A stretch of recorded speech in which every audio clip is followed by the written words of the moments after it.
Halo semuanya, perkenalkan kami dari Universitas Pacung. Kali ini kami membuat video untuk mereview sebuah buku. Sebelumnya saya akan perkenalan dulu, nama saya Tegar Antonio.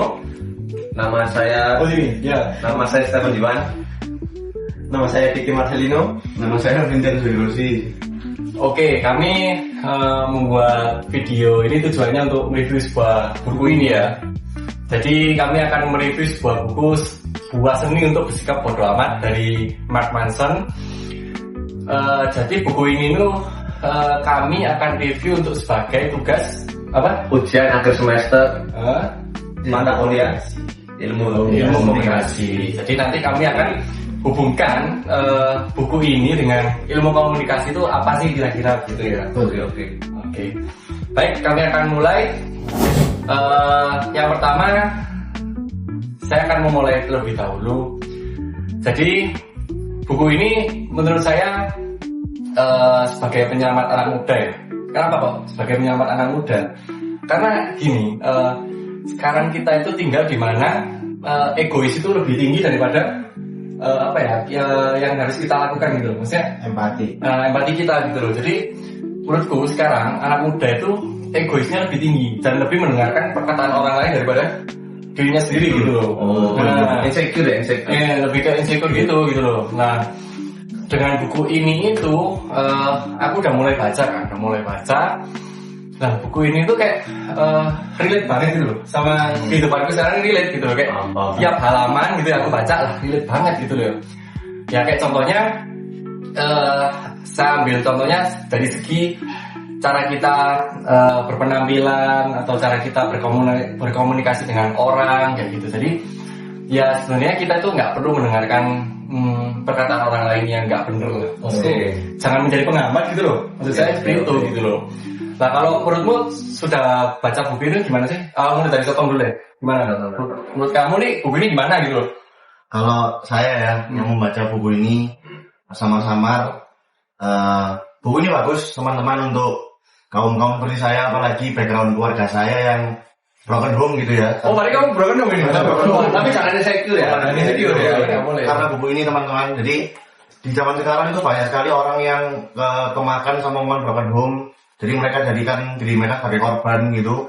Kayak karena saya broken home, saya merasa lemah dan lain-lain gitu. Jadi harusnya beramal. betul, karena jadi setelah saya membaca buku ini, saya dulu sadar gitu teman-teman, harusnya kita itu bukan bodoh amat gitu, lebih ke kayak nggak usah dengerin omongan orang lain.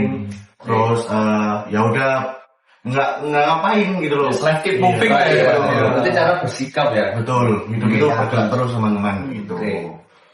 Tapi ada hal unik juga ya, maksudku dalam banyak kasus gitu loh. Kita sebagai anak muda ini banyak masalah sendiri gitu loh. Maksudnya kayak tadi kan nggak semua orang punya masalah yang sama gitu loh. Kayak mungkin teman kita Vincenzo ini udah mengalami masalah broken home, tapi kita belum juga gitu. Berarti kan kita sebagai di lain sisi sebagai orang yang menilai Sotong, kita tidak boleh menilai yang negatif tentang Sotong gitu loh, karena kita tidak mengalami seperti itu gitu loh. Kamu mau dengar ceritaku nggak? Mau. Kalau ini dari buku ini, dari pengalaman hidupku ya. Kalau aku sendiri bersikap bodo amat atau cuek aja itu, apalagi zaman sekarang kan cowok-cowok ini banyak merokok, vape ya. Nah, aku ini nggak yang melakukan seperti itu. Sebenarnya sih itu pilihan hidupku ya. Tapi ada beberapa temanku. Tapi mungkin kalian pernah nggak di posisi itu, kayak misalnya kalau kalian nggak vape, nggak rokok itu? Ya pernah, kurang keren. Nah, itu kalau menurutku, saat aku ini menyikapi kayak hal kayak bodo amat lah. Yang penting aku nggak gitu. Nah, ini jalan itu menurutku relate sama buku ini. Kemarin aku baca itu, ya mirip-mirip ya kayak cerita hidupku yang aku pilih itu. Berarti buku ini kayak mengajarkan bodo amat itu bukan berarti yang kosong gitu ya. Bukan berarti kosong. Bodo amat dalam arti kita bodo amat itu jalan yang lebih positif. Kita pilih jalan kita sendiri supaya kita ini tahu potensi kita ini gimana. Bukan yang kayak ikut-ikut aja lah gitu. Jadi kita bodo amat, nggak usah ikut-ikut dan seperti itu. Jangan FOMO. Ya benar. Nah, kalau Diki gimana Diki? Setelah saya baca keseluruhan buku ini ya, saya relate sama satu pengalaman hidup saya itu ya. Ini untuk bukan lebih tepatnya ya, cuma gak biarin aja lah omongan orang kayak misalnya pengalamanku ini gini, kayak kinerja atau pekerjaan yang aku lakuin itu kayak jelek atau gak sesuai sama harapan mereka. Padahal saya sudah semaksimal mungkin melakukan yang terbaik lah untuk pekerjaan saya gitu. Tapi sama orang lain kok gini ngomong gini ya, itu mungkin masukan ya, tapi menurut saya itu sudah benar-benar semaksimal mungkin dan sesuai dengan aturannya. Jadi saya ambil sisi positifnya lah. Untuk sisi negatifnya jangan sampai dimasukkan ke dalam hati yang terlalu dalam. Menjadikan sebuah pembelajaran. Cueknya ya cuek karena tidak usah terlalu dipikir terlalu terus-menerus lah. Nanti efeknya ke depannya kamu bakal bimbang kayak mau melakukan sesuatu nanti takut salah gitu. Nanti harus bersikap bodo amat. Ya, cueknya lebih ya lupakanlah, buat ambil sisi positifnya aja. Tapi sesuai pengalamanmu bro ya. Kalau kamu lihat katanya bodo amatmu itu dengan bacaanmu itu sesuai dengan thumbnail buku ini loh. Coba kamu lihat. Iya. Sebuah seni ya. Sebuah seni itu bersikap bodo amat. Terus yang bawahnya nih lihat ya. Pendekatan yang waras demi menjalani hidup yang baik nih. Waras. Nah, waras yang penting sekarang waras. waras gitu loh. Jadi menurutku kayak pengalamanku tadi gitu loh. Menurutku kayak terkait penampilan kayak sebenarnya aku ini cowok kayak misalnya keluar gitu ya. Aku memperdulikan penampilanku gitu loh. Kayak kadang ada orang yang nggak memperdulikan penampilannya karena Kamu model. itu kan kayak ya masa sih kita tampil depan orang-orang nggak rapi nggak apa gitu kan itu. Tapi ini termasuk lingkaran setan gitu loh. Dalam arti kayak lingkaran setan kayak ya sebenarnya aku dari sisi kayak ya mungkin harus berpenampilan yang menarik tapi nggak perlu memikirkan kayak wah harus gini gitu loh. Maksudnya sesuai dengan isinya buku ini gitu loh. Buku ini menceritakan juga kayak ada sebuah lingkaran gitu loh. Jadi kayak kita tuh kadang terjebak di lingkaran setan itu. Lingkaran setan dalam arti kayak kita misal waktu kita ambil contoh pengalamanku nih ya. Waktu aku penampilan yang seenggaknya penampilanku itu kayak casual gitu. Terus aku ke lingkungan yang penampilan itu kayak mungkin nyentrik dan lain-lain. Warna-warni. Anak sekarang itu bilangnya kayak culture kurang culture. Terus aku harus meniru kayak dia gitu loh. Nah, nanti kalau aku udah ikut ke dia, ikut stylenya dia, ternyata aku berubah ke tongkrongan lain gitu loh. Dan itu pun nggak bakal selesai. Kayak lantainya terus bergerak gitu loh. Nah, di dalam buku ini tuh ada dijelaskan semua. Jadi kayak apa masalah yang kamu hadapi sekarang ataupun mungkin yang kamu bimbangin sekarang itu ada loh. Sumpah ada di buku ini. Bagus. Sangat benar-benar relate ya teman-teman. Buku ini terbaik lah buat kalian. Maksudnya ya jelas kalau kalian pengen pendekatan yang waras ya menurutku buku ini the best lah. Tapi dalam arti kayak kita mungkin harus kita harus berpikiran yang logis juga gitu. Maksudnya semua buku kan pasti ada sisi yang orang nggak suka dan lain-lain. Kalau menurut kalian gimana? Soalnya kan buku ini kan ada seninya. Bodo amat itu punya seni. Jadi kita bersikap kayak nggak peduli sama orang. Jadi kayak nggak peduli sama omongan orang, bukan sama orangnya. Itu adalah seni kalau menurut di buku ini. Nah, kan aku lihat ini Cenzanya suka sepak bola. Bagaimana perasaanmu kalau misalnya kamu ini dibandingkan sama pemain yang lain? Yang lebih bagus di kamu atau intinya permainannya lebih enak lah dari kamu, itu bagaimana? Jujur kalau dulu sih terpengaruh ya, apalagi di lapangan kan mental juga dipermainkan kan. Jadi kalau dengar omongan sedikit pun itu langsung goyah teman-teman mental gitu. Oke. Itu dari teman kita yang banget rasanya. Teman kita yang suka bermain sepak bola. Tadi Teguh juga menceritakan teman kita yang berprofesi sebagai model. Kalau Vicky? Ya kayak gimana ya, kayak teman-teman itu misalkan di sebuah pekerjaan, suatu lingkup, kalau di depan kuliah misalnya kelompok lah, kayak misalnya tingkat saya kurang baik atau dibandingkan lebih bagus kelompokan sama sini, lebih bagus sama kelompok sini. Itu risih banget gitu. Ya, benar. Ganggu banget kan. Gitu. Kita ya sudah semaksimal mungkin apa yang kita bisa ya kita kerjakan gitu. Gak usah kayak aku jadi seperti dia gitu. Kita itu punya value sendiri teman-teman. Jadi ya kita jalani aja yang kita bisa lah, gak usah kemakan sama omongan orang lain, gitu sih. Tapi sedih sih bro, kayak perasaan kayak gitu tuh sedih ya. Maksudnya kayak pas waktu main bola kan, di depanmu itu lebih bagus gitu. Kan kita pasti panas kan. Iya. Nah jadinya kayak waktu kita panas, mungkin emosi kita sebagai anak muda nggak kontrol. Akhirnya kita meledak, dan itu pun bisa merugikan kita gitu loh. Melakukan hal yang tidak pantas. Jadi yang harusnya kita harus melakukan itu, kita melakukan itu. Jadi kita harus melakukan seni untuk bersikap bodo amat. Nah, Mark Manson ini dia itu menulis buku ini tuh dia mengambil beberapa cerita dari orang-orang. Jadi fakta unik buku ini tuh ya, dia tuh kayak banyak melihat cerita orang di berbagai sisi. Ya. Nah buku ini tuh kayak all vision gitu loh, nggak satu visi dari Mark Manson aja gitu loh. POV orang lain di POV orang lain Ceritanya teman-temannya Mark Manson. cerita orang lain. Di sini tuh kayak diceritakan bahwa dulu ada ini gitu di buku ini. Tapi dan hal itu tuh relate dengan apa yang dilakukan orang masa sekarang gitu. Jadi buku ini kayak misal dia mengambil pengalaman dari tahun berapa gitu ya, Dan tapi itu bisa relate dengan tahun sekarang gitu. Tetap relate ya. Tetap relate. Cuma masalah tahun depan itu berbeda tapi mirip-mirip gitu. Intinya sama. Tentang insecure, tentang gak percaya diri. Nah, uniknya lagi, Manson itu melontarkan argumen bahwa manusia tak sempurna dan terbatas. Tidak semua orang bisa menjadi luar biasa. Betul. Berarti itu plus minus ya? Ya, ada para pemenang dan pecundang di masyarakat. Nah, jadi kayak para pemenang dan pecundang itu sebenarnya di mata orang lain kayak ya tidak ada nilainya karena tidak ada hubungannya dengan aku gitu. Maksudnya kayak gitu. Dan buku ini termasuk faktanya di Indonesia ini nomor 1 loh penjualannya. Karena dia gini. Iya. Buku ini terlaris nomor 1 di Indonesia dan di seluruh dunia. Apa karena di Indonesia ini banyak orang insecure? Mungkin bisa jadi. Tapi karena faktor pertama, kenapa? Egois itu.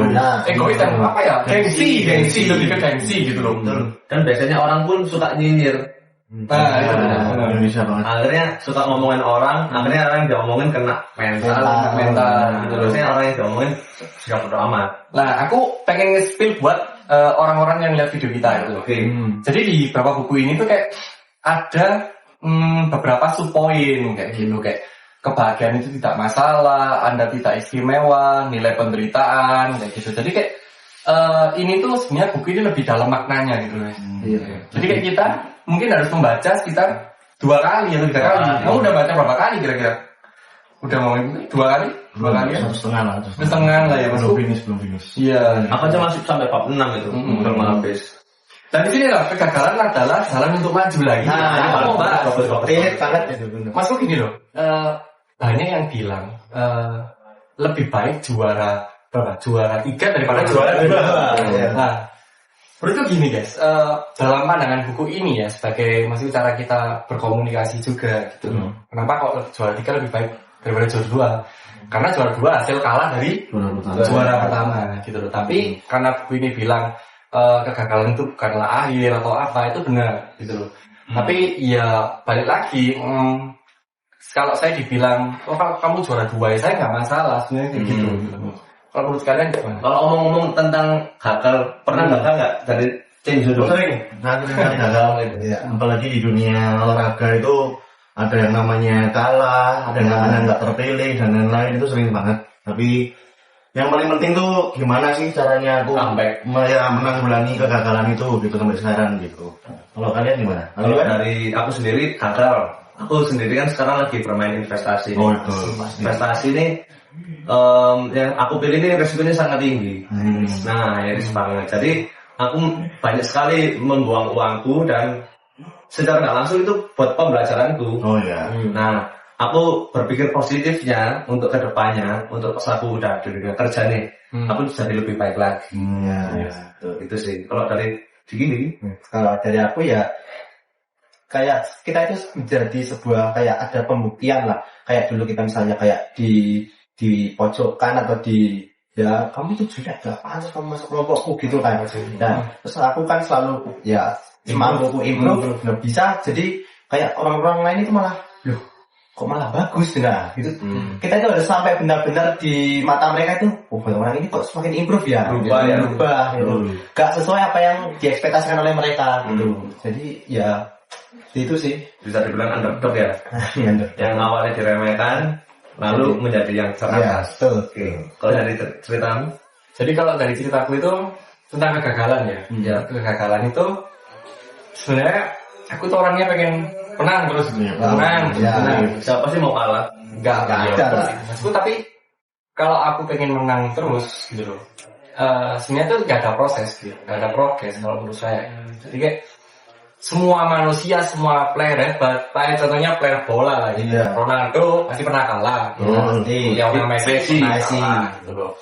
Jadi kalau menurutku kegagalan itu mestinya harus diterima semua orang. Iya. Walaupun ada pemain hebat itu pun pasti gagal gitu loh. Apalagi kita manusia biasa gitu loh. Maksudnya kita ini maksudnya bukan di strata yang kayak gitu loh. Kayak kita itu harus menerima banget gitu loh.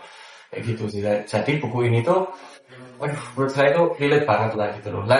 Mark Manson pun mengatakan juga bahwa dalam hidup ini kita hanya punya kepedulian dalam jumlah yang terbatas. Makanya Anda harus bijaksana dalam menentukan kepedulian Anda. Jadi kayak kita hubungan dengan apa ya cara kita berkomunikasi gitu loh. Maksudnya kayak kita itu ya harus peduli dengan sesama gitu loh. Komunikasi kita gitu loh. Dan Manson menciptakan momen perbincangan yang serius mendalam dibungkus dengan cerita yang menghibur dan kekinian. Nah maksud gini, buku ini tuh kenapa kok dia bisa laku, laris di Indonesia dan di dunia? Karena dia itu ceritanya dalam buku ini juga termasuk bisa dibaca dengan generasi semua oleh generasi gitu loh. Tapi saya menyarankan kalau kalian udah baca, kalau buku ini tuh lebih cocok dibaca untuk mahasiswa karena dengan bahasa yang berat, begitu. Tapi kalau kalian sebagai anak SMA mau baca itu tidak apa-apa. Mungkin melatih cara kalian membaca, cara kalian berpikir gitu, cara kalian cerita kepada teman kalian gitu. Tapi jangan sampai cerita yang tidak benar gitu. Tapi ngomong-ngomong nih ya, kita kan dari tadi udah ngomong-ngomong. Coba sih aku tanya kesimpulan dari buku ini gimana nih? Dari Diki dulu.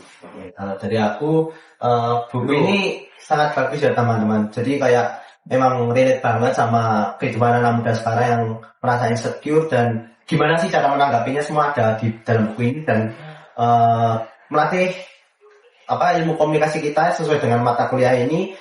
Gimana sih cara menyingkapinya semua dengan bahasa yang baik juga teman-teman. Gitu menurut saya gitu. Kalau dari saya kesimpulannya kita dalam hidup ini pasti kan banyak masalah, banyak tantangan yang kita harus hadapi. Kita harus pandai-pandai untuk menyikapi hal itu. Nah, buku ini banyak membantu saya dan teman-teman untuk belajar menyikapi semua hal yang ada di kehidupan kita. Oke. Kalau aku nih ya, aku bakal hubungin dengan cara kita berkomunikasi dengan sesama teman kita. Maksudku dalam buku ini tuh kita kayak ya kita jangan takut untuk berkomunikasi dengan orang lain gitu loh. Maksudku kayak kamu nggak bakal salah kok kalau kamu itu berani mencoba gitu loh. Maksudku dan nggak apa-apa, kalian cara itu harus diterima sesuai dengan buku ini gitu loh. Jadi kayak kita tuh cara kita berkomunikasi itu ya lebih baik kita pastikan melihat dulu situasi dan juga kesopanan di lingkungan kan gitu kan kita. Tapi kita harus berani berkomunikasi karena itu termasuk meningkatkan nilai kita gitu loh. Tapi tidak jauh dengan ini gitu loh. Maksudnya kita tetap ya bersikap bodo amat aja kalau kita salah penyampaian gitu loh. Kayak kita cerita tadi kan itu kan pandangan kita gitu loh. Kalau menurut gimana loh cerita ini? Kesimpulan terakhir balik lagi ke poin tadi, saya kan nyampein poin ke Broken Home tadi ya. Untuk teman-teman Broken Home, buku ini sangat bagus ya karena isinya itu ya tentang ya pokoknya intinya we move lah. Sebagai manusia kita harus tetap berproses aja gitu walaupun nggak ada orang tua, nggak ada uang dan lain-lain di secara sana sini ya kita harus tetap bergerak gitu supaya bisa menjalani hidup yang lebih baik gitu teman-teman. Yang lebih waras tentunya waras. Oke. Jadi ya begitu aja ya. Kesimpulan kita ketemu dulu. Oke, ini ya punya ya. Aku tunjukin ya Pak keren nih. Kalian harus bacain sih kalau gitu. Oke, sekian dari kita. Terima kasih.